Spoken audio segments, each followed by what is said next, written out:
Jai Hind, future officers. This is Siddharth, and I welcome you to the DTL, your one-stop platform for all your defense knowledge and inquiries. So, after a lot of inquiries, here we are with 5 days SSB interview procedure. Okay, हम इस video में केवल SSB के test के बारे में बात करेंगे, कौन कौन से टेस्ट कब और किस किस तरीके से कंडक्ट होते हैं.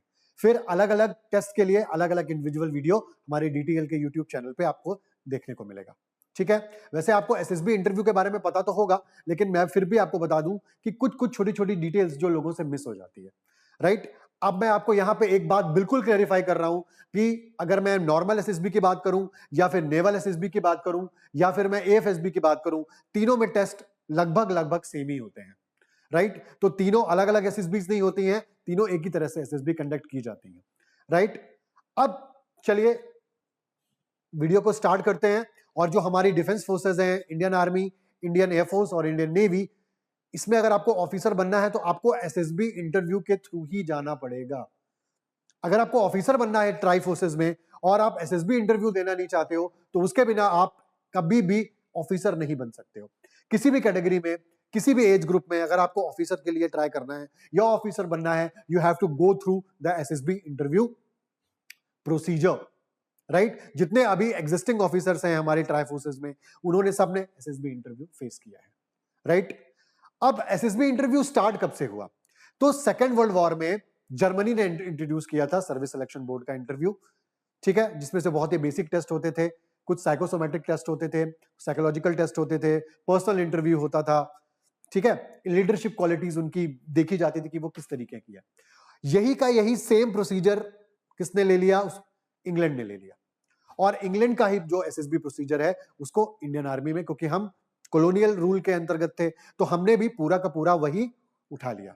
और ये आज से 100 साल हो चुके हैं इस टेस्ट को इंट्रोड्यूस हुए, लेकिन ये फुल प्रूफ है, कभी चेंज नहीं हुआ है. बस 1998 में थोड़ा सा चेंज हुआ था कि कैंडिडेट बढ़ते जा रहे थे, तो हमने 1998 में क्या किया? स्क्रीनिंग इंट्रोड्यूस कर दी. उसके पहले तक स्क्रीनिंग नहीं होती थी, लेकिन 1998 में देखा गया कि बहुत सारे कैंडिडेट्स बढ़ रहे हैं और सारे के सारे कैंडिडेट्स को 5 दिन के लिए अपन नहीं रख सकते हैं. इसके लिए उन्होंने क्या किया? They started the screening. बाकी ये 100 साल हो चुके हैं, फुल प्रूफ है. 100% ऑफिसर्स इससे छन करके बाहर आ जाते हैं. ठीक है. जरूरी नहीं कि आपका फर्स्ट टाइम में ही हो जाए, सेकंड टाइम में हो जाए. कुछ लोगों को मैं जानता हूं जिनका 25वीं बार हुआ, 26वीं बार हुआ. ठीक है. जो हमारे परमवीर चक्र विजेता थे कैप्टन विक्रम बत्रा, वो भी 6 बार के रिपीटर थे. राइट. तो ऐसा नहीं है कि अगर आपका पहली बार नहीं हुआ तो आपका आगे नहीं होगा. आपको जब तक आपकी SSB है, जब तक आपके पास एंट्रीज हैं, आपको मेहनत करते रहना है, ट्राई करते रहना है, अपनी शॉर्ट कमिंग्स को उनको हटा करके अपन को सिलेक्शन की तरफ बढ़ना है. राइट. लेकिन ये कहते हैं कि जो फ्रेशर होता है ही always have a fair chance. तो यहां भी if you are talking about the SSB interview, if somebody is going for the first time in a SSB interview, he have better chances because he is going to assess between the freshers. लेकिन अगर आप वो fresher नहीं है, अगली बार वो repeater बन के आता है, फिर उसको एसएस रिपीटर के साथ नहीं, उसको फिर फ्रेशर के साथ ही, रिपीटर के साथ ही उसको किया जाएगा. राइट. हालांकि मुझे इसमें कोई डिफरेंस नहीं दिखता, बिकॉज मैं 8th टाइम रिकमेंडेड बंदा हूं. ठीक है ना. हाँ, थोड़ा मेहनत ज्यादा लगती है, लेकिन काफी ज्यादा इंटरव्यूज देने के बाद आपको अपनी एरर्स को, अपनी शॉर्ट कमिंग्स का काफी पता चलता जाता है और विथ अटेम्प्ट्स आप अपने अंदर सुधार करते जाते हो. राइट. तो चलिए अब मैं आपको बता रहा हूं कि चाहे आप किसी भी एंट्रीज के साथ जा रहे हो, अगर आपकी एनडीए की SSB आई है, अगर आपकी CDS की SSB है, अगर आपकी FCAT की SSB है जो अभी रिजल्ट आया है, अगर आपकी टेरिटोरियल आर्मी की है, अगर आपकी टेक्निकल TES और UES है, अगर आपकी एडवोकेट जनरल वाली जैग एंट्री है, PCSL की ACC एंट्री है, कोई भी एंट्री है, सबकी SSB का प्रोसीजर एक ही होता है. आप ये मत कंफ्यूज होइएगा कि अलग अलग एंट्रीज में अलग अलग SSBs होती हैं. बिल्कुल भी नहीं. केवल एयरफोर्स में CPSS टेस्ट होता है, जिसको पायलट एप्टीट्यूड बैटरी टेस्ट भी कहते हैं. केवल वही टेस्ट एक नया होता है जो केवल पायलट्स के लिए होता है. अदरवाइज जितनी भी एंट्रीज होती हैं SSB में, वो सारी की सारी एक ही एंट्री होती है, एक ही तरह के उसका SSB प्रोसीजर होता है. तो प्लीज आप इसमें कंफ्यूज मत होइएगा, क्योंकि बच्चे बार बार कमेंट करते हैं कि सर इस एंट्री में मेरी SSB आई है, क्या होगा? अभी AFSB की AFCAT का रिजल्ट आया है, उसकी AFSB क्या अलग होगी? नहीं, सारी की सारी SSBs are always into the same parameters. Right. अब देखते क्या है? एसएसबी में चलो रिटन पार्ट में या फिर आपने इंजीनियरिंग में बहुत अच्छे नंबर लेकर आए हैं तो उसमें आपका उन्होंने दिमाग देख लिया है, आप कोई रिटन क्वालिफाई करके आए हैं, they have tested your brain. लेकिन अब एसएसबी में वो क्या देखना चाहते हैं, तो एसएसबी में वो देखना चाहते हैं the leadership qualities, and we call it the 15 officers like qualities. तो ये ऑफिसर्स लाइक क्वालिटीज है, फैक्टर 1, फैक्टर 2, फैक्टर 3, फैक्टर 4। इसको आप गूगल पे सर्च कर सकते हैं, उसके बारे में पढ़ सकते हैं डिटेल में। जब भी आप एसएसबी के ऑफलाइन बैच में आएंगे तो हम इन सारी के सारे 15 OLQs को अच्छी तरीके से डिकोड करेंगे और आपको बताएंगे, क्योंकि जो आपकी स्केलिंग होगी वो इन्हीं 15 OLQs में होगी। जो आपको मार्क्स दिए जाएंगे एसएसबी इंटरव्यू में वो भी इसी के 15 OLQs को ध्यान में रखकर ही आपको दिए जाएंगे, राइट। तो चलिए ये 15 OLQs हैं, इसी के बेसिस पे आपको मार्क्स दिए जाएंगे, आपको टेस्ट किया जाएगा, राइट। चलिए आगे बढ़ते हैं। अब आर्मी की एसएसबीज अलग होती हैं, नेवी की एसएसबीज अलग होती हैं और एयरफोर्स की एसएसबीज अलग होती हैं, ठीक है ना। जो भी आपने फॉर्म में अपना फर्स्ट प्रेफरेंस भरा होगा उसी के अकॉर्डिंगली आपको एसएसबी आएगी, राइट। हाँ, अगर आपने एयरफोर्स के लिए भरा है और आपका एयरफोर्स का कट ऑफ क्लियर करना जरूरी है, राइट। जब आप एयरफोर्स का कट ऑफ क्लियर करेंगे तभी आपको एयरफोर्स की एसएसबी आएगी। तो चलिए आर्मी से शुरू करते हैं। तो मध्य प्रदेश के इंदौर में है सिलेक्शन सेंटर सेंट्रल, जिसे भोपाल कहते हैं, राइट। यहां पे 3 एसएसबी बोर्ड है, हालांकि एसएसबी बोर्ड रैंडमली आपको दिया जाता है और एक नेवी का बोर्ड है यहाँ पे, ठीक है। तो ये मिलिट्री स्टेशन है सुल्तानिया इन्फेंट्री लाइंस, और ये उसकी मेन बिल्डिंग है जहां पे वहां पे मेजर जनरल रैंक का ऑफिसर जो यहाँ का कमांडेंट होता है वो बैठता है। मैं भी इसी सिलेक्शन सेंटर सेंट्रल से रिकमेंड हुआ था। चलिए अब आ जाता है selection centre central, selection centre east, ठीक है। तो ये कहां पे है, इलाहाबाद बोलते थे पहले, अब इसका नया नाम हो गया है प्रयागराज। यहाँ पे 5 बोर्ड्स हैं, ठीक है ना। इसको नॉर्मली लोग रिजेक्शन बोर्ड कहते हैं, लेकिन ऐसा कुछ भी नहीं है। वो बैठे हैं आपका सिलेक्शन करने के लिए, आप अपनी क्वालिटीज दिखाइए, सिलेक्शन लेके चले जाइए, ठीक है ना। 5 बोर्ड हैं तो 5 बोर्ड में से ज्यादा लोग आते हैं और ज्यादा बंदे रिजेक्ट भी होते हैं, राइट।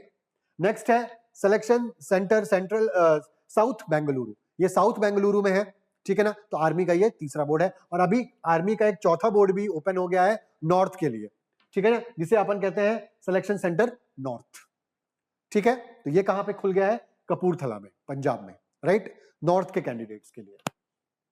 अब आ जाते हैं अपन एएफएसबी। तो AFSB is first, 1 AFSB Dehradun Uttarakhand में है, राइट। इसके बाद है 2 एएफएसबी साउथ में है, मैसूरू, राइट। इसके बाद है एएफएसबी गांधीनगर जो अभी रिसेंटली ओपन हुई है 2015 में, और है एएफएसबी वाराणसी, ये भी पुरानी एएफएसबी है, ठीक है ना, जिसको अपन 4 एएफएसबी भी कहते हैं, राइट। चलिए अब आ जाते हैं, नई एएफएसबी खुली है 2015 में गुवाहाटी, राइट। यहां पे भी ईस्टर्न पार्ट के कैंडिडेट्स के लिए इसको डिफरेंट एसएसबी खोली गई है, राइट। 5 एएफएसबी गुवाहाटी। और नेवी की एसएसबीज हैं naval selection board Coimbatore, Kolkata, Bengaluru, Bhopal और एनएसबी विशाखापट्टनम, राइट। तो 5 एसएसबी नेवी वालों की भी है, राइट। चलो अब आपको मेल आता है, आपको कॉल लेटर इशू होता है और आपको एसएसबी सेंटर चूज करना पड़ता है। जैसे ही आप, अब ये डिपेंड करता है कि आपको कौन सी एसएसबी मिली हुई है, राइट। कभी एक एयरफोर्स की जो एसएसबी होती है, कभी कभी आपको सुबह 4 बजे रिपोर्ट करना होता है, राइट। और एक एसएसबी होती है जिसमें आप दोपहर को रिपोर्ट करते हो और सारा दिन आपका डॉक्यूमेंटेशन होता है, आपको चेस्ट नंबर्स दिए जाते हैं और इसके बाद अगले दिन आपकी एसएसबी चालू होती है। लेकिन आजकल सेम डे आपको रिपोर्ट करना है और सेम डे ही आपकी स्क्रीनिंग हो जाएगी। तो इस तरीके से बस आती है आपको लेने, ये भोपाल आपको दिख रहा होगा, और यहाँ पे आपका रिसेप्शन होता है। इस बस में आप रख करके आप अपना एसएसबी देने जाते हो। काफी ज्यादा मेमोरीज है मेरी, बस में 8 बार गया हूँ, 8 बार के अलग अलग मेमोरीज हैं, अलग अलग लोगों से मुलाकात होना और एक डर रहना, सब लोग अपनी रिपीटर्स अपनी स्टोरी सुनाते हैं, वो तो बहुत ही एक्साइटिंग होता है। तो ये मुझे स्पेशली एमसीओ में जाके जब रिपोर्ट करते हैं स्टेशन में, हर एक स्टेशन में एक एमसीओ होता है और वहां से आप यहाँ पे इस बस में आ जाते हो अपना कॉल लेटर दिखाने के बाद। जैसे ही आप सिलेक्शन सेंटर में आते हो आपका डॉक्यूमेंटेशन होता है। याद रखिएगा डॉक्यूमेंटेशन बहुत ज्यादा जरूरी है बच्चों, क्योंकि डॉक्यूमेंटेशन, अगर आपका एक भी डॉक्यूमेंट्स नहीं है तो वहां से आपको लौटा दिया जाएगा। कुछ एसएसबीज बहुत ज्यादा स्ट्रिक्ट हैं इस मामले में, so you have to carry your each and every document which is mentioned into your mail और इनटू योर कॉल लेटर। एक भी अगर आपके पास डॉक्यूमेंट नहीं होगा तो मोस्ट ऑफ द एसएसबीज या मोस्ट ऑफ जो सूबेदार होते हैं या नायब सूबेदार होते हैं, they are not considering you in. So carry your each and every documents with you when you are going to the selection centre, right. तो ये आपका डॉक्यूमेंटेशन होता है. इसके बाद आपको एसएसबी का बोर्ड दिया जाता है कि आप किस बोर्ड में जाओगे, राइट. ये आप चूज नहीं कर सकते, रैंडम किसी बोर्ड में आपको भेज दिया जाता है, राइट. हो सकता है कि कोई बोर्ड ऑलरेडी एक्टिव हो तो उस बोर्ड में आप नहीं जाओगे. वो बोर्ड आपको तभी मिलेगा जब उस बोर्ड की ऑलरेडी एक कॉन्फ्रेंस हो चुकी है और अब एक नया शेड्यूल अगले दिन से चालू होने वाला है, राइट. कभी कभी आप जाते हो, देखते हो कि ऑलरेडी वहां पे बंदे हैं, तो हो सकता है उनका साइक चल रहा होगा, GTO 1 चल रहा होगा, GTO 2 चल रहा होगा. तो जो बोर्ड खाली होगा वही बोर्ड आपको दिया जाएगा. तो उस बोर्ड में आपको अलग अलग तरीके के चेस नंबर्स दिए जाते हैं. अलग अलग बोर्ड्स के अलग अलग नंबर के अलग अलग कलर के चेस नंबर्स होते हैं, राइट. तो आपके चेस नंबर के कलर से आपका बोर्ड बता दिया जाता है कि इस बोर्ड के हो आप, राइट. चलिए आगे बढ़ते हैं.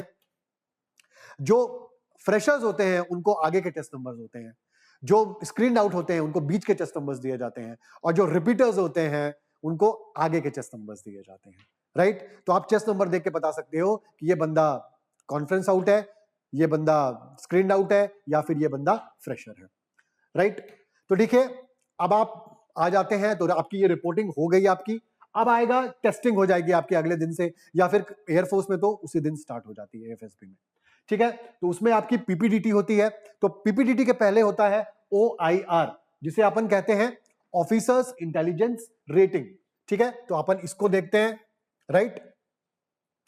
तो स्क्रीनिंग फर्स्ट डे में आपका इंटेलिजेंस टेस्ट होता है, जिसे वर्बल और नॉन वर्बल कहते हैं, ठीक है. स्क्रीनिंग. अब स्क्रीनिंग में आपको एक हॉल पे बिठाया जाता है, वहां पे आपको बुकलेट दी जाती है. उसमें एक वर्बल होता है, एक नॉन वर्बल होता है. दो तरीके के टेस्ट होते हैं. जैसे 50 क्वेश्चन है आपको, तो केवल 25 मिनट दिए जाएंगे.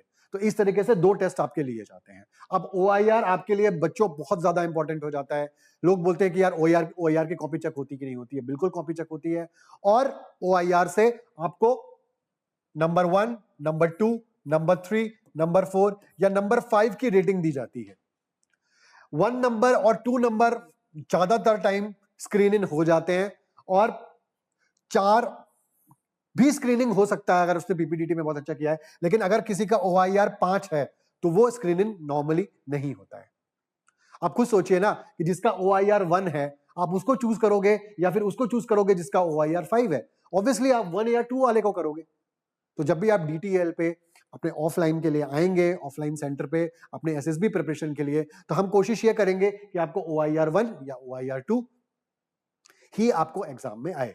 और जो हमारे क्वेश्चन पेपर्स हैं वो डिफेंस साइकोलॉजिकल रिसर्च जो सेंटर है उसके अकॉर्डिंग और उसी के टर्म्स पे ही हमने उसको बनाया हुआ है, ठीक है. चलिए, तो मैंने जैसा कि आपको बताया कि 50 क्वेश्चन होते हैं और उसमें से आधा टाइम होता है 25 मिनट, ठीक है. ऐसे ही नॉन वर्बल में होता है, कभी 60 क्वेश्चन होते हैं और 30 मिनट आपको दिया जाता है. या फिर आपके पास टाइम बहुत कम रहता है, आप प्रेशर में रहते हो, राइट. और जल्दी से आपका ये टेस्ट हो जाता है. इसके बाद हमारा जो मेन टेस्ट होता है दैट इज PPDT, जिसे एसएसबी की दुनिया में कहते हैं स्क्रीनिंग. हम लोग कहते थे मुंह दिखाई, राइट. तो मुंह दिखाई है, आपको इस ऐसे एक हॉल में बिठा दिया जाएगा, लाइट्स ऑफ कर दी जाएंगी और आपको एक पिक्चर दिखाई जाएगी, राइट. कभी धुंधली पिक्चर होती है, कभी एकदम डायरेक्ट पिक्चर होती है. जैसे ये पिक्चर धुंधली है, ठीक है. 4.5 मिनट मिलेंगे आपको, और ये पिक्चर आपको यहां पे इस स्क्रीन पे 30 सेकंड के लिए दिखाई जाएगी, राइट. जैसे ही आपको ये पिक्चर 30 सेकंड होंगे, लाइट जल जाएगी और आप अपनी शीट पे इसकी स्टोरी लिखेंगे. इसका पहले एक्शन लिखेंगे, फिर स्टोरी लिखेंगे.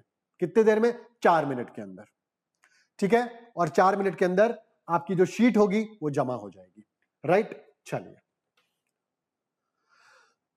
इसके बाद सारे के सारे बंदे बाहर हो जाएंगे और एक एक करके, जैसे अगर कोई टेक्निकल एंट्री है तो उसमें 20 बच्चों को एक साथ बुलाया जाता है अंदर, और अगर कोई रिटर्न एंट्री है या फिर एनसीसी एंट्री है या फिर कितने बंदे रिपोर्टेड हैं उसके हिसाब से, तो मिनिमम 10 बच्चों को एक साथ बुलाया जाता है ग्रुप डिस्कशन के लिए. पहले आपको अपनी स्टोरी को नरेट करना होता है, ठीक है ना. नॉर्मली 1 मिनट का टाइम मिलता है, और अगर 1 मिनट का से आप ऊपर हो जाते हो तो आपको नेक्स्ट कर दिया जाता है। तो कोशिश आपको करनी है कि 1 मिनट के अंदर आप नरेशन कर दो। नरेशन पार्ट बहुत ज्यादा इंपॉर्टेंट है for your selection in screening. If you are doing narration with very confidence, with very enthusiastically or normal sound pitch, in the most of the cases you will get screen in. इसमें कोई दो राय नहीं है। तो narration की practice बहुत ज्यादा जरूरी होती है। आपको स्टैमर नहीं करना है, आपको कॉन्फिडेंटली अपनी स्टोरी बतानी है और एक अच्छी स्टोरी लिख के देनी है। क्या दिखाई दे रहा है इमेज में, ये इंपॉर्टेंट है। क्या आप ऑब्जर्व कर रहे हो, ये इंपॉर्टेंट है। क्या परसेप्शन है आपका उस इमेज को लेकर के, ये इंपॉर्टेंट है। तो हम DTL में स्क्रीनिंग पे बहुत ज्यादा ध्यान देते हैं और अगर आप हमारे बताए हुए मार्ग पे चलोगे, हमारे क्लास में आओगे और अच्छी तरीके से अपनी स्क्रीनिंग को करोगे तो आप स्क्रीन आउट तो नहीं होगे, राइट। स्क्रीन इन होने का एक बहुत सिंपल सा प्रोसीजर है। जब आप हमारे ऑफलाइन सेंटर पे आओगे तो we will talk about it, ठीक है। तो 3 एसेसर्स बैठे होते हैं, एक साइकोलॉजिस्ट बैठा होता है, एक GTO बैठा होता है और एक इंटरव्यूइंग ऑफिसर बैठा होता है। ये आपको एसेस करेंगे और आपको मार्क्स देंगे, राइट।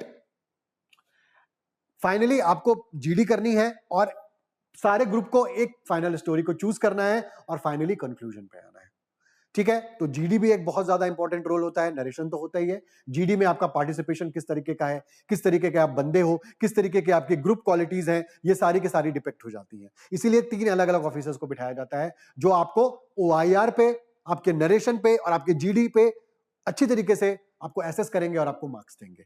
मार्किंग किस तरह की जाती है ये अलग वीडियो में मैं आपको समझाऊंगा। चलिए आते हैं, अब आपको लंच करने भेज दिया जाता है। तो मैं अपना हाल बताऊं तो मैं तो खाना ही नहीं खा पा रहा था, है ना। जब भी स्क्रीनिंग का रिजल्ट आने वाला होता है तो पेट में कुछ जाता ही नहीं है यार, इतना ज्यादा घबराहट रहती है। ऑब्वियसली हम सबको एक डिफेंस ऑफिसर बनना है, तो स्क्रीनिंग के लिए बहुत ज्यादा लोगों की बहुत ज्यादा डर लगता है, बहुत ज्यादा स्केयर्ड होते हैं, बहुत ज्यादा ऐसा लगता है कि भगवान रिजल्ट क्या आने वाला है। तो ये एंजाइटी आप उसी से पूछ सकते हो। मैं तो अपने लास्ट अटेम्प्ट में रिकमेंड हुआ था, तो I was literally crying into my last attempt कि नहीं, मेरे साथ तो बहुत ड्रामेटिक चीजें हुई थी SSB में अपने लास्ट अटेम्प्ट में।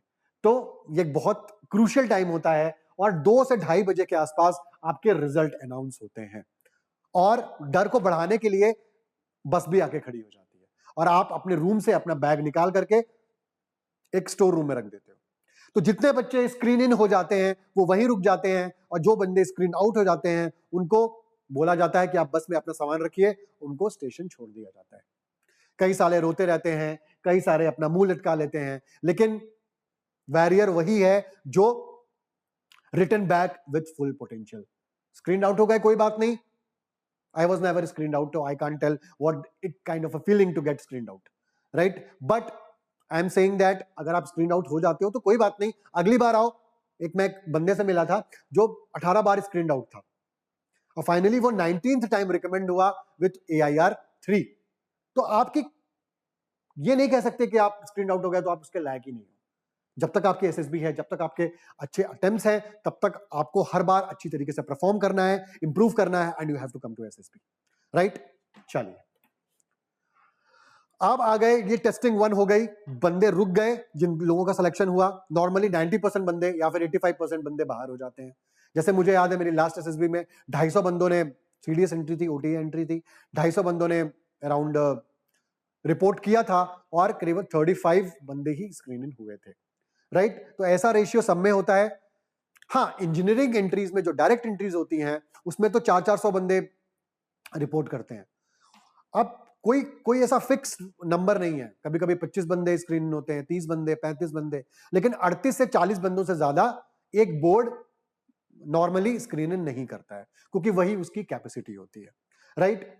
तो ये हो गया स्टेज नंबर 1। अब वापस से आपको चेस नंबर्स दिए जाते हैं, पुराने चेस नंबर्स खत्म, अब आपको नए चेस नंबर्स दिए जाएंगे और आपका जो नाम, नमक और निशान है वो आपका चेस नंबर है। आपको चेस नंबर से ही सामने वाले को बुलाना है। चेस नंबर देने का यही उद्देश्य है और चेस नंबर ही आपकी रियल आइडेंटिटी है एट दैट SSB सेंटर। अब अपन आ जाते हैं साइकोलॉजिकल टेस्ट में, और जिनके चेस नंबर्स शुरू के होते हैं जैसे 1 से लेकर के 10 तक, तो अगले दिन जो साइकोलॉजी डे होता है उसी दिन उनके इंटरव्यूज भी हो जाते हैं, राइट। डिपेंड करता है कि कितने इंटरव्यूइंग ऑफिसर्स हैं। तो कभी कभी कमांडेंट भी इंटरव्यू लेता है, कभी कभी एक कर्नल रैंक ऑफिसर होता है, ग्रुप कैप्टन रैंक ऑफिसर होता है, या फिर कैप्टन रैंक ऑफिसर होता है, वो आपका इंटरव्यू लेता है। कभी कभी लेफ्टिनेंट कर्नल रैंक का भी ऑफिसर होता है जो आपका इंटरव्यू लेता है। कभी कभी 3-3 इंटरव्यूअर्स होते हैं, जल्दी जल्दी निपटाते हैं, राइट। तो अगले दिन मुझे याद है 4:30 बजे एक सीटी बजती है, लोग अपना बेड छोड़ देते हैं। एक हमारे एक क्लीनिंग वाले एक बंदे आते हैं, हमारी पुरानी शर्ट्स, हमारे कपड़े को क्लीन करने के लिए लेके जाते हैं, राइट। जितने भी हमारे वॉशरूम्स होते हैं उसमें भीड़ लगना चालू हो जाती है, तो एक अलग तरीके का फीलिंग होती है और काफी एंजाइटी वाली फीलिंग भी होती है। तो साइकोलॉजिकल टेस्ट आपको 6 बजे रिपोर्ट करना होता है और करीबन 7-7:30 बजे आपका एक फोटो होता है साथ में, और इसके बाद आप अंदर जाते हो अपने साइकोलॉजिकल टेस्ट के लिए। साइकोलॉजिकल टेस्ट में 4 टेस्ट होते हैं आपके, जो काफी टायरिंग होते हैं। पहला होता है टैट, दूसरा होता है वैट, तीसरा होता है एसआरटी, और चौथा होता है सेल्फ डिस्क्रिप्शन टेस्ट, राइट। चलिए, इसके पहले मैं आपको बता दूं कि ये आपको अब पीआईक्यू फॉर्म दिया जाता है जब आपको नया चेस्ट नंबर मिलता है स्टेज 2 में। ये पीआईक्यू आपका पूरा कुंडली है। इस कुंडली के अकॉर्डिंगली ही आपके पेपर चेक होंगे, आपका इंटरव्यू लिया जाएगा, और आपके तीनों असेसिंग ऑफिसर्स के पास, मतलब साइकोलॉजिस्ट, जीटीओ और इंटरव्यूअर के पास, ये आपका पीआईक्यू फॉर्म जाएगा। आपका जो इंटरव्यू होगा वो इसी पे बेस्ड होगा। आप इस पीआईक्यू को बहुत अच्छी तरीके से ऑब्जर्वेंट होकर के इसको फिल करना है, राइट। अब इस पूरे फॉर्म को बहुत ही अच्छी तरीके से माइन्यूटली 2-3 बार प्रैक्टिस करके हम आपको इसका स्पाइसमेन प्रोवाइड करवाएंगे। जब भी आप डीटीएल के ऑफलाइन सेंटर पे हमारे आएंगे तो इसको आपको भरने का सिखाया जाएगा किस तरीके से भरना है, राइट। तो इसको अच्छी तरीके से भर के हमको वहीं पे सबमिट कर देना होता है, राइट। चलिए, डे 2 साइकोलॉजी। तो जैसा कि मैंने आपको बताया, टैट में आपको 12 पिक्चर्स दिखाई जाएंगी, जिसमें से 11 पिक्चर्स रहती हैं और एक लास्ट में ब्लैंक रहती है। 4 मिनट का आपको टाइम मिलेगा और ये पिक्चर्स स्क्रीन पे करीबन 30 सेकंड के लिए आती हैं, राइट। और एक के बाद एक आपको 12 स्टोरीज लिखनी है। इस तरीके की पिक्चर्स आती हैं। जैसे ही 4 मिनट हो जाएगा, एक घंटी बजेगी और आप लिखना स्टार्ट कर दोगे। फिर जैसे ही 4 मिनट हो जाएंगे, लाइट डिम हो जाएगी और वापस एक स्क्रीन पे पिक्चर आ जाएगी। किस तरीके से करना है, किस तरीके की पिक्चर्स आती है, ये मैं आगे के टेस्ट में बताऊंगा आपको, आगे के वीडियोस में अच्छी तरीके से बताया जाएगा, राइट। ये एक बेसिक टेस्ट होता है, ठीक है। ये बहुत ही इंपॉर्टेंट टेस्ट होता है टीएटी, राइट। ये आपका बेसिक टेस्ट होता है और इसी पे अकॉर्डिंगली, इसी टेस्ट के अकॉर्डिंगली आपकी मार्किंग की जाएगी साइकोलॉजिस्ट के द्वारा। अब हो गया। अब इसके बाद आता है WAT, जिसे अपन वर्ड एसोसिएशन टेस्ट भी कहते हैं। इसमें आपको इस तरीके के कुछ वर्ड्स दिखाई देंगे आपकी स्क्रीन पे। 15-15 सेकंड के इंटरवल पे आपको ये वर्ड्स आएंगे और आपको इस वर्ड पे आपको सेंटेंसेस बनाने हैं। एक सेंटेंस आपको बनाना है और जैसे 15 सेकंड हो जाएंगे आपको दूसरा वर्ड डिपिक्ट हो जाएगा, राइट। 15 सेकंड सिर्फ। और ऐसे कितने वर्ड आते हैं? 60 वर्ड आते हैं। 60 वर्ड्स आते हैं। 15 सेकंड के लिए वो स्क्रीन पे रहते हैं, राइट। ये आपका एक कंफर्मेटरी टेस्ट है, right. This is what confirmatory test, okay. ये टीएटी जैसा बेसिक टेस्ट नहीं है, लेकिन अब कहते हैं कि 60 वर्ड्स में से अपन कितने कर सकते हैं, तो मैं तो बोलूंगा कि पूरे करके आने हैं। ऐसा नहीं है, जब आप डीटीएल पे हमारे ऑफलाइन सेंटर पे आओगे तो आपको ऐसे करीबन 1000 वर्ड्स की प्रैक्टिस हम करवाएंगे, राइट। तो 1000 वर्ड की प्रैक्टिस के बाद जब हम आपको ये करवाएंगे तो आपको ये एक्चुअली पता चलेगा कि किस तरीके का प्रेशर आपके अंदर आता है, बिल्डअप होता है। क्योंकि इसको लिखना बहुत बड़ी बात नहीं है, लेकिन दिए हुए सेकंड्स में आपको लिखना एक बहुत बड़ी बात होती है। तो उसी प्रेशर कंडीशंस में हम आपको रखेंगे और आपको किस तरीके के वर्ड्स लिखने हैं जिससे आपकी OLQs डिपेक्ट हो, ये आपको डीटीएल पे आकर के ही पता चलेगा, राइट। तो मैं बोलूंगा 60 वर्ड्स में से कम 45 वर्ड्स तो आप कर ही लो, राइट। या फिर 50 वर्ड्स करूं, पर मेरे अगर आप पूछोगे तो मैं हमेशा 60 वर्ड्स करता था। 60 वर्ड्स करना कोई बहुत बड़ी बात नहीं होती है। और अब आ जाता है दूसरा test, this is called situation reaction test, जिसमें आपको एक बुकलेट दी जाएगी, 30 मिनट का टाइम होगा और 60 अलग अलग सिचुएशंस दी जाएंगी आपको। जैसे आपके फ्रेंड को अर्जेंट नीड है उसके पापा के ऑपरेशन के लिए, है ना। You found a purse full of money along with the ID of the, आपको अचानक से एक पर्स मिल गया किसी और का उसमें आईडी भी है, तो आप क्या करोगे? तो ये रियल लाइफ सिचुएशंस आएंगी, आपकी अलग अलग सिचुएशंस आपको आएंगी और अलग अलग सिचुएशंस पे आपको वो कि आपके रिएक्शन क्या होंगे, इसमें आप क्या कर देते हो, अपने सबकॉन्शियस माइंड में चले जाते हो। ठीक है, तो आपके अंदर वही रिस्पॉन्स आएगा जो रियल में आप हो, राइट? इसके लिए भी आपको हमारे ऑफलाइन सेंटर पे अच्छी तरीके से इसकी प्रैक्टिस करवाई जाएगी। बिल्कुल टेंशन मत नहीं लेना है, ये टेस्ट केवल दिखने में हार्ड है, लेकिन अगर अपन इसकी प्रैक्टिस करेंगे बार बार तो what you will ask on it, right? जैसे एक और है, you want to marry a girl और a boy but your parents are not ready, what you will do? तो how to give the response to that particular situations, we will tell you about that. Next आता है, अब इसमें करना कितना है, तो मैं तो बोलूं कि 50 तो कम से कम सिचुएशंस करनी ही करनी है। 50 सिचुएशंस आपको करनी ही करनी है। मैं तो बोलूंगा पूरी 60 करो और देखा जाएगा तो 30 सेकंड मिलेगा आपको एक सिचुएशन को करने के लिए। तो इसमें आपकी स्पीड और एक्यूरेसी मायने रखती है। ठीक है, चलिए आगे बढ़ते हैं।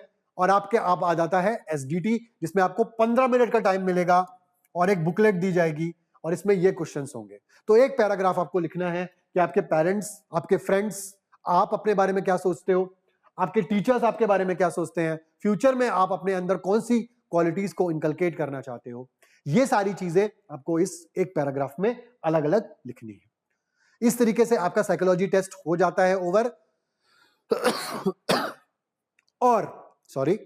और जिसके इंटरव्यू के कॉल हैं वो इंटरव्यू अपने देने चले जाते हैं, राइट?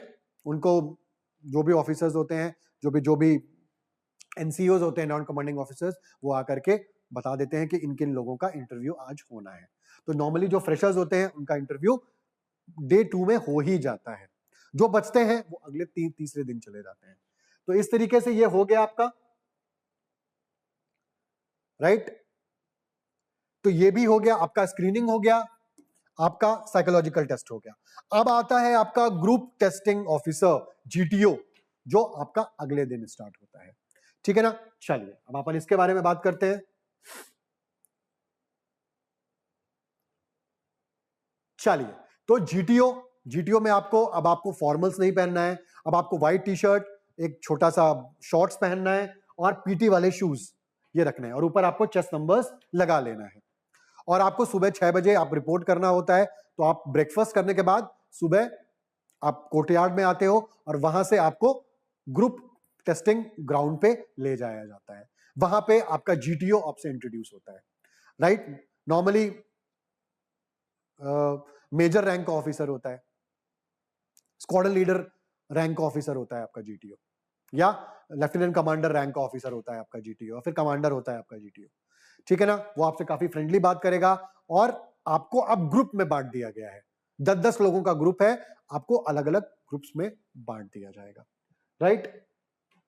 ठीक है, तो चलिए, कई सारे जीटीओज होते हैं, एक जीटीओ नहीं होता है, अलग अलग जीटीओज आते हैं और अपने अपने ग्रुप को लेकर के चले जाते हैं। ठीक है, तो ये देखिए, पहला जो आपका टेस्ट होता है वो होता है जीडी, जिसको अपन फेमसली बोलते हैं ग्रुप डिस्कशन। इस टेस्ट को भी अपन ने 3 चीजों में बांटा हुआ है।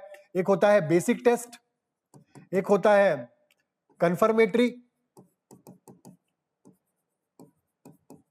ठीक है ना? बेसिक में आपको प्रॉपरली आपको मार्क्स दे दिए जाएंगे और कंफर्मेटरी सीरीज में आपको क्या किया जाएगा, आपको श्योर किया जाएगा कि जो आपने बेसिक में दिखाया है क्या वो कंफर्मेटरी में भी दिखा रहे हो। तो आपको बेसिक टेस्ट में बहुत अच्छी तरीके से परफॉर्म करना है। तो पहला बेसिक टेस्ट आपका कौन सा है? जीडी, जिसमें आपके कितने जीडी होंगे? 2 जीडी होंगे। एक जीडी होगा सोशल किसी सब्जेक्ट पे और एक होगा आपका कोई करंट अफेयर्स पे होगा। ठीक है, पहला वाला आपको खुद चूज करना होता है 2 सब्जेक्ट्स में से, और ये जो दूसरा वाला होता है ये जीटीओ आपको अपने आप देता है। ठीक है, अब इसको किस तरीके से करना है ये आगे वाले वीडियोस में मैं आपको बताऊंगा। अभी तो केवल अपन प्रोसीजर देख रहे हैं। ठीक है, इसमें आपको ग्रुप टेस्टिंग ऑफिसर मतलब जीटीओ मतलब ग्रुप, पहले आपको इंडिविजुअली एसेस किया जा रहा था, राइट? अब यहां पे आपको आपका जो बिहेवियर है ग्रुप के साथ, क्योंकि army is all about group, right? Defence is all about group. आप अकेले काम नहीं करोगे, आप अपने पूरे रेजिमेंट के साथ काम करोगे, अपनी प्लाटून के साथ काम करोगे, अपने ग्रुप के साथ काम करोगे। तो क्या आप ग्रुप में अच्छी तरीके से परफॉर्म कर सकते हो? क्या आप ग्रुप में एक्सेप्टेबल हो, या फिर आप अपने ग्रुप को एक्सेप्ट करते हो? कुछ लोग बिल्कुल नहीं कर पाते। यही टेस्ट है देखने के लिए कि आप किस तरीके के बंदे हो। और आपका ग्रुप में, देखिए ये सारे टेस्ट कंप्लीट करना इंपॉर्टेंट नहीं है, ये देखना है कि आप किस तरीके से ग्रुप में परफॉर्म करते हो, आप ग्रुप के लीडर्स को किस तरीके से हैंडल करते हो। 10 में से नॉर्मली 6 लोगों को जीटीओ हटा देता है, केवल 4 बंदे या 3 बंदे ही वो आगे भेजता है रिकमेंडेशन के लिए। ठीक है, तो ये हो गया जीडी। अब आपका आ जाता है जीटीओ में केवल एक ही टेस्ट है जो पेन पेंसिल वाला है, वो ये है जीपीई, जिसे ग्रुप प्लानिंग एक्सरसाइज बोलते हैं। तो इस तरीके के आपको एक मैप दिखाया जाएगा, इसमें कुछ सेट ऑफ डिफिकल्टीज होंगी और आपका एक ग्रुप होगा। ठीक है, जैसे आप कहीं पे पिकनिक पे गए हो, अचानक से कोई विलेजर आया और बोला कि कोई बंदा छत से गिर गया है, या फिर किसी महिला को लेबर पेन हो गया है, या फिर ट्रेन के जो ट्रैक है उसकी फिश प्लेट्स निकाल दी गई हैं, कोई बॉम्ब प्लांट कर रहा है, कोई स्मगल कर रहा है। तो एक साथ कई सारी सिचुएशंस आ जाती हैं और एज अ ग्रुप आप किस तरीके से उनको प्रायोरिटाइज करोगे और किस तरीके से अपना सोल्यूशन दोगे, ये होता है जीपीई में। तो इसमें आपको अपना इंडिविजुअल्स अपना प्लान लिखना होता है एक सेट ऑफ पेपर में, और इसके बाद आपकी इसकी जीडी होती है, और इस जीडी में एक फाइनल प्लान ले लिया जाता है कि इस पर्टिकुलर प्रॉब्लम को किस तरीके से आप सोल्यूशन लाओगे। राइट, तो ये भी आपका एक बेसिक टेस्ट होता है। कमिंग टू द नेक्स्ट, अब आ जाता है आपका आउटडोर सारी की सारी चीजें, जिसमें से पहला होता है पीजीटी, प्रोग्रेसिव ग्रुप टास्क। ये बेसिक सीरीज का बहुत ही इंपॉर्टेंट टेस्ट होता है और अपनी छाप छोड़ने का बहुत ही अच्छा तरीका होता है, क्योंकि जीडी में जिसने अच्छा परफॉर्म किया है ऑटोमेटिकली वो पीजीटी में भी अच्छा परफॉर्म करेगा। तो इसमें आपको कुछ सेट ऑफ रूल्स दिए जाते हैं। इसमें एक स्टार्टिंग लाइन होती है और एक फिनिशिंग लाइन होती है। ठीक है, और यहां पे आपको 1 2 3 4 ये सेट ऑफ ऑब्स्टिकल्स होते हैं। आपको हेल्पिंग मटेरियल्स किया जाएगा, एक फट्टा दे दिया जाएगा लकड़ी का, एक लकड़ी का डंडा बल्ली जिसे कहते हैं, और एक रस्सी दी जाएगी।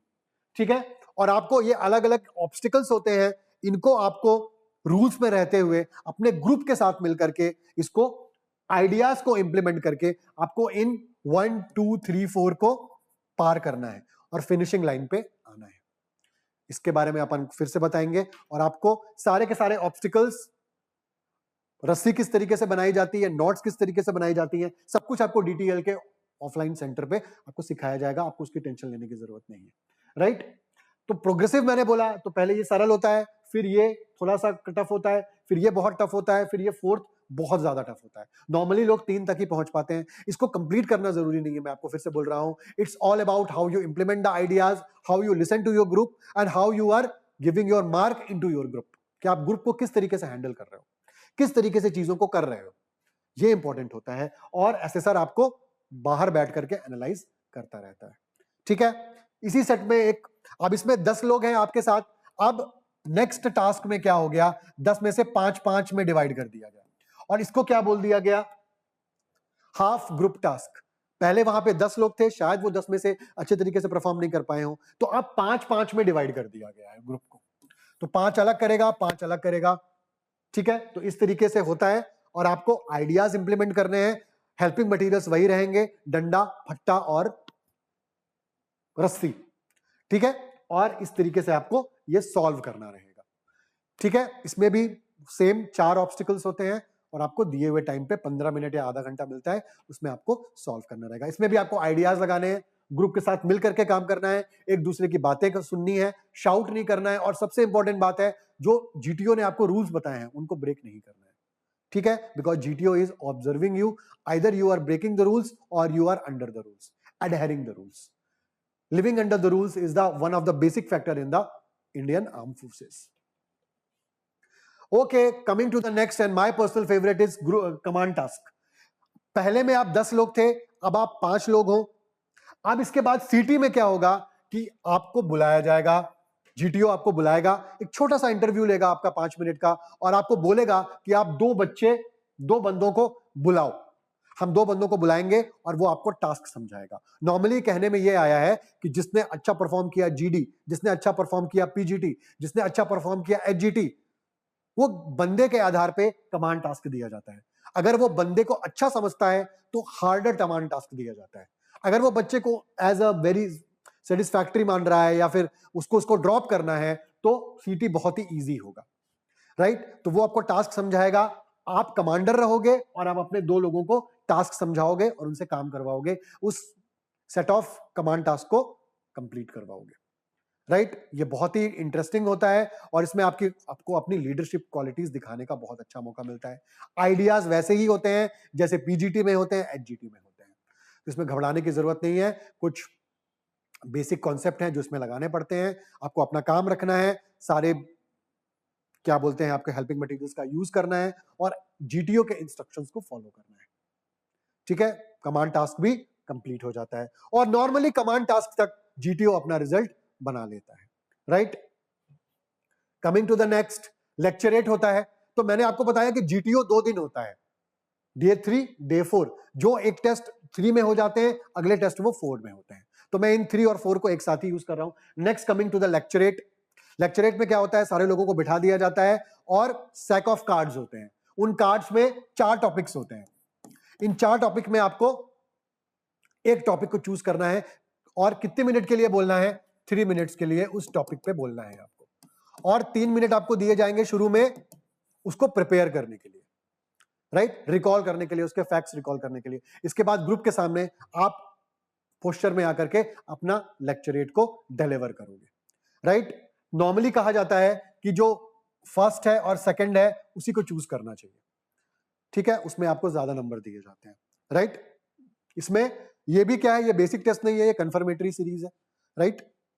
चलिए आगे बढ़ते हैं।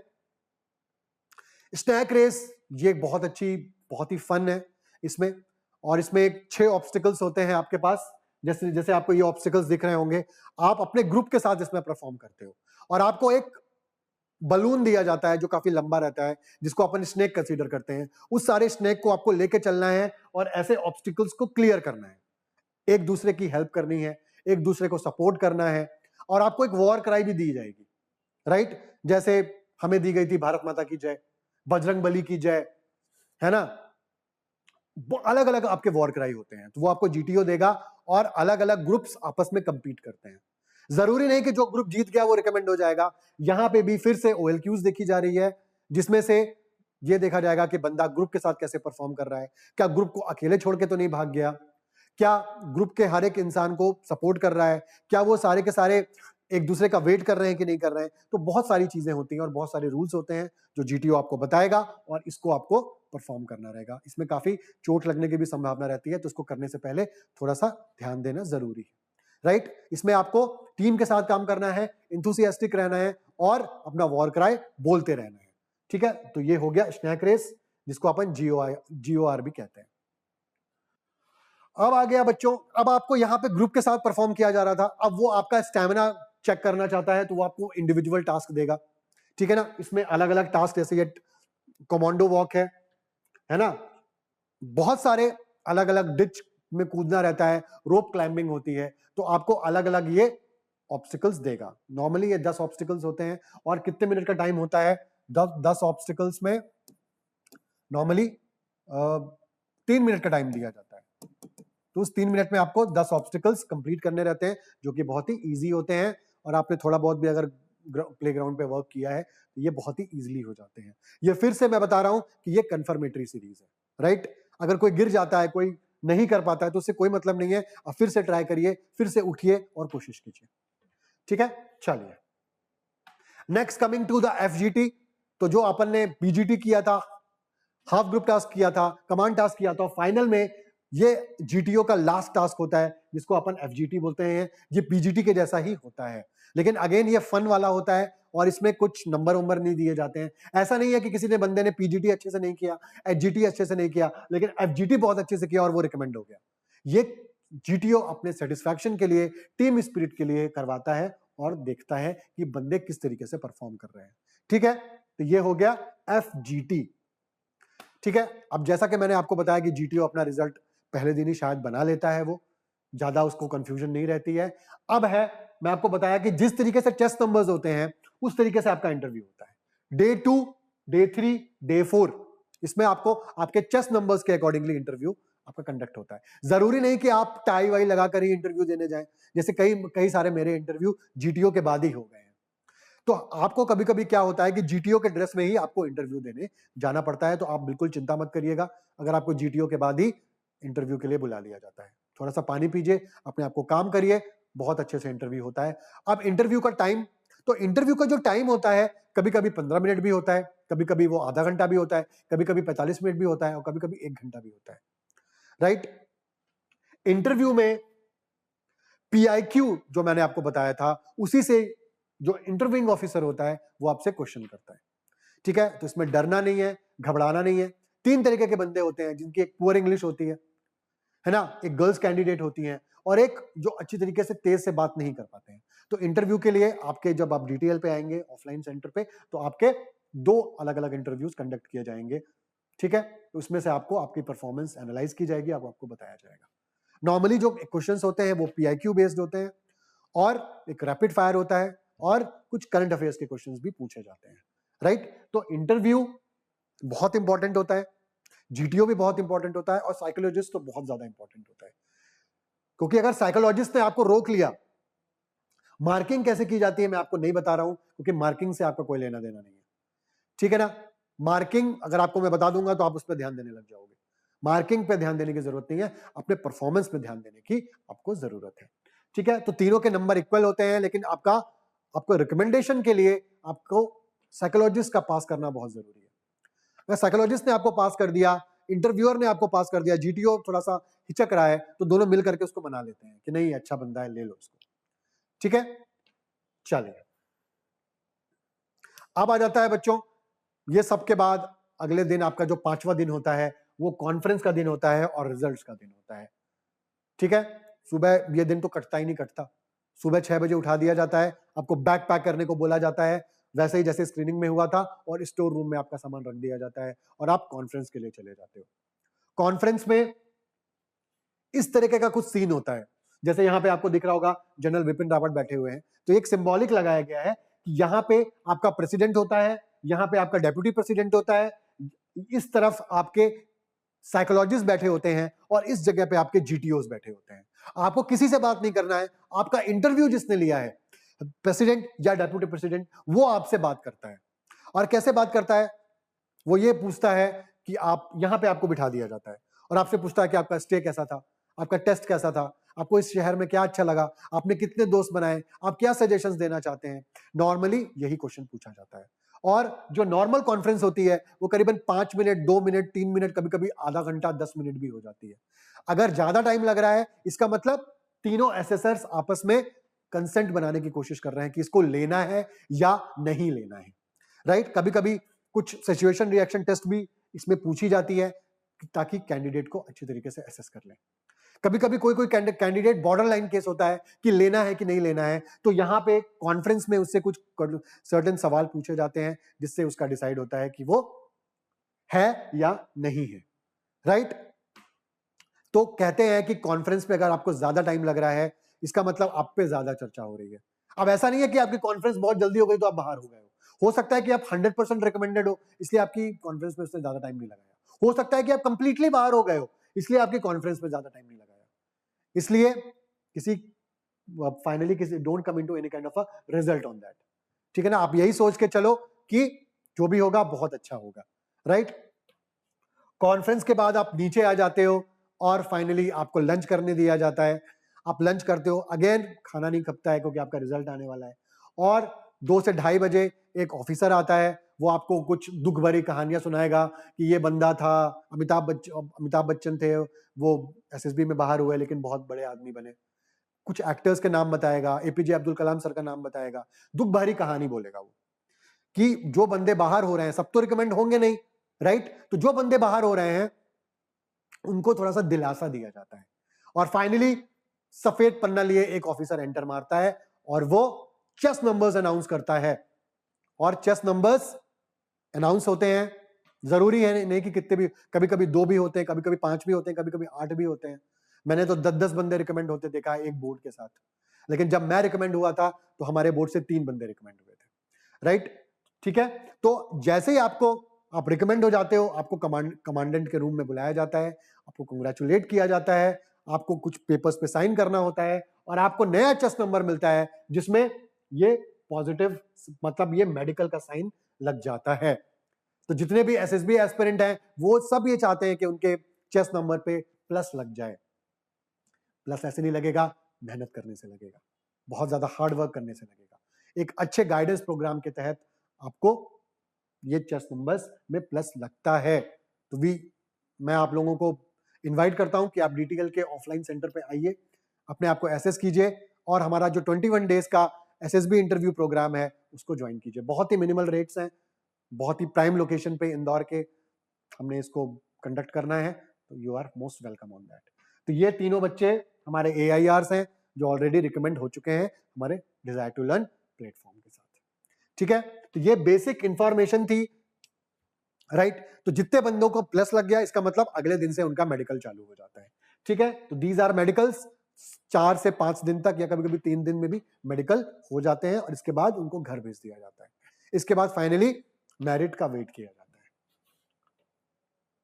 इस तरीके से हमारा जो एसएसबी का जो इंट्रोडक्शन था, जो प्रोसीजर था 5 दिन का, वो मैंने कवर अप किया। आई होप आपको मजा आया होगा और इस एक्सपीरियंस को अच्छी तरीके से गेन करने के लिए आपको स्क्रीन इन होना बहुत जरूरी है, राइट।